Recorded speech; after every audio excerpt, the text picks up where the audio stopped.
हाँ तो बच्चों, आज हम क्लास 10th के गणित विषय का 3rd यूनिट पढ़ेंगे। इस 3rd यूनिट का नाम है दो चरों वाले रैखिक समीकरण युग्म।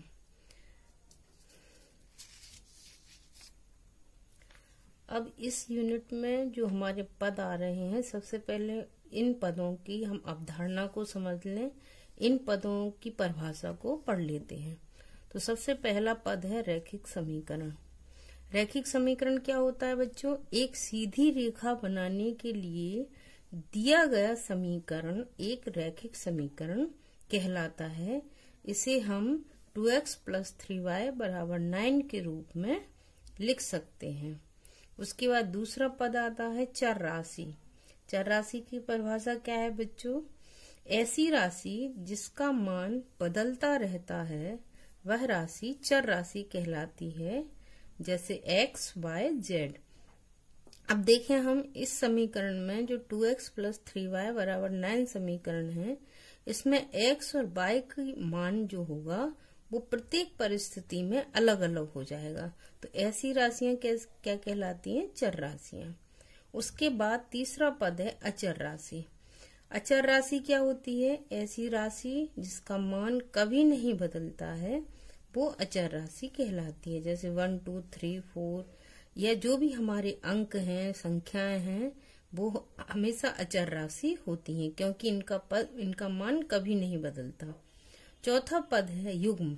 युग्म का मतलब होता है दो, यानी हमारी जो यूनिट है उसमें जो युग्म समीकरण है उसका मतलब है दो समीकरण।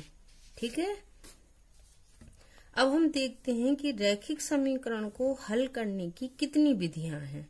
तो इस यूनिट में हम रैखिक समीकरण को हल करने की 4 विधियां पढ़ेंगे। पहली विधि है ग्राफीय विधि, दूसरी विधि है प्रतिस्थापन विधि, तीसरी विधि है विलोपन विधि और चौथी विधि है वज्र गुणन विधि। अब इस वाले वीडियो में हम जो पढ़ रहे हैं वह है प्रतिस्थापन विधि। तो इसमें हम सबसे पहले ले लेते हैं एक्सरसाइज 3.3 का पहला सवाल। इसमें सवाल क्या है? निम्न रैखिक समीकरण युग्म को प्रतिस्थापित विधि से हल करो। तो x + y = 14 है और x - y = 4 है। इसको हमने समीकरण 1 मान लिया है, इसको हमने समीकरण 2 मान लिया है।